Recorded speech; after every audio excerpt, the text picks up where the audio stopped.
The numbers are rising, and so is the concern when it comes to the Delta variant of COVID-19, especially as we barrel ahead towards back to school. So to talk about where we are right now in terms of that and more, San Antonio Mayor Ron Nirenberg joining us today for our Q&A. Mayor, thanks as always for your time. And I want to start by putting this into perspective because you, city leaders, Metro Health, have been at this for more than a year now. So tell us your thoughts about the numbers that you're seeing, the conversations you've been having with leaders at Metro Health and those who are seeing an increase in the hospitals.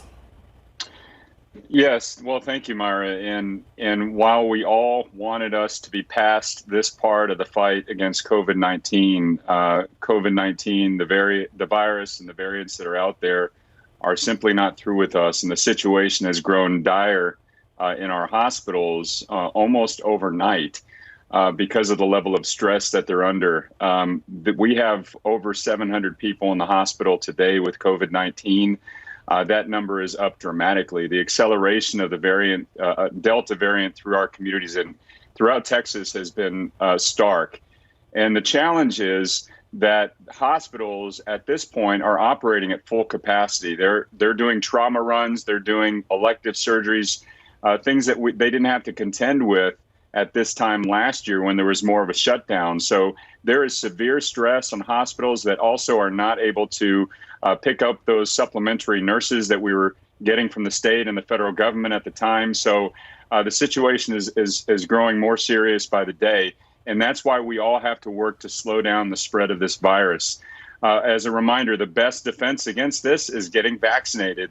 And so for those folks who are getting vaccinated, they are largely going to be safe from death and serious illness. However, the Delta virus or the Delta variant of this virus is still infecting people whether they're vaccinated or not.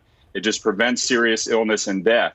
The transmission is still out there, and so it is finding folks who are unvaccinated, and those folks are getting very, very ill and are passing away from this Delta variant. And as a reminder, not everyone is eligible to receive the vaccination. So our fight right now is for our young people. It's for young children under 12 who are simply not eligible to receive the vaccination and who are at risk and put in serious risk as this Delta variant churns through our community. So if we are interested in protecting our loved ones, particularly the younger children in our community, go get vaccinated and wear a mask so we can all slow down the spread and get back to school in a more safe environment. You know, Mr. Mayor, when you talk about hospital capacity, we're talking about hospital capacity for everyone, not just people with COVID. I mean, anything that you may need to go to the hospital for, we're talking about a lack of hospital beds and personnel. I know that you reached out to the governor asking him for help, especially in nurses for some of the area hospitals. Do you anticipate hearing anything from Governor Abbott, or have you yet?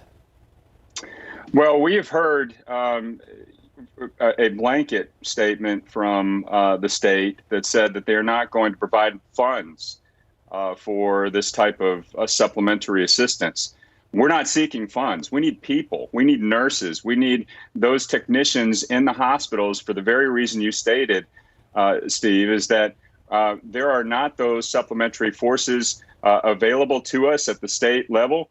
And we already are understaffed, the hospitals in general, because a lot of those nurses have been moved on. They're simply burned out. So what you stated is exactly the point, and it is so true, and why it should be a concern of everyone, is that the hospitals are stressed, severely stressed. And regardless of why you're in the hospital, you will feel that stress at the time you least need, at the time you are most depending on the medical system. So we have to work together to reduce the load, to reduce the stress in our medical system. At the same time, we have to work together to save the health and safety of our loved ones, particularly our younger people. And we're also hearing of more young people, more children being hospitalized with this Delta variant.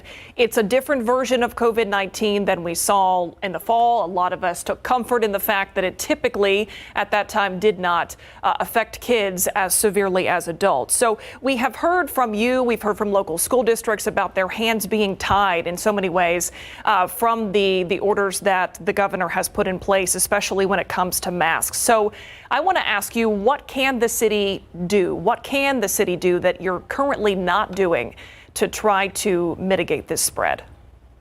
Well, we have to rely on information and data, put it out there so people clearly understand the serious situation that we're in. The Delta variant is COVID-19, but it's a super amped up variant of it because it proliferates 1,200 times more effectively in the human body. So it's moving around our community very, very fast, and particularly among young people.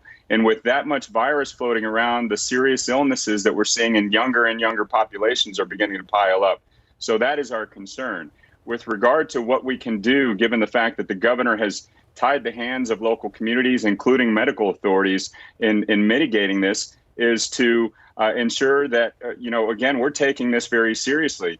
If you have a loved one or a friend who has not gotten vaccinated or who is not hearing the information from the public health authority and is being misguided by some of the intentional disinformation that's on social media, reach out to them. The most effective voice in a person's life to change their behavior in terms of, voting or going to get a vaccine or anything else is their loved ones, their peer groups, their friends. So if your issue is not going to affect them, please reach out to them. Let them know how important they are. Let them know how important it is to get vaccinated to protect themselves. And if they're not yet eligible to receive a vaccine, they can continue to protect themselves by wearing a mask, as we all should be doing to slow down the spread of this virus at this point. Mayor Ron Nirenberg, always appreciate your time. Thank you for switching up days for us today instead of your Tuesday slot going to Friday. Really appreciate it. Anytime. Thanks, y'all. Peace. We'll be right back.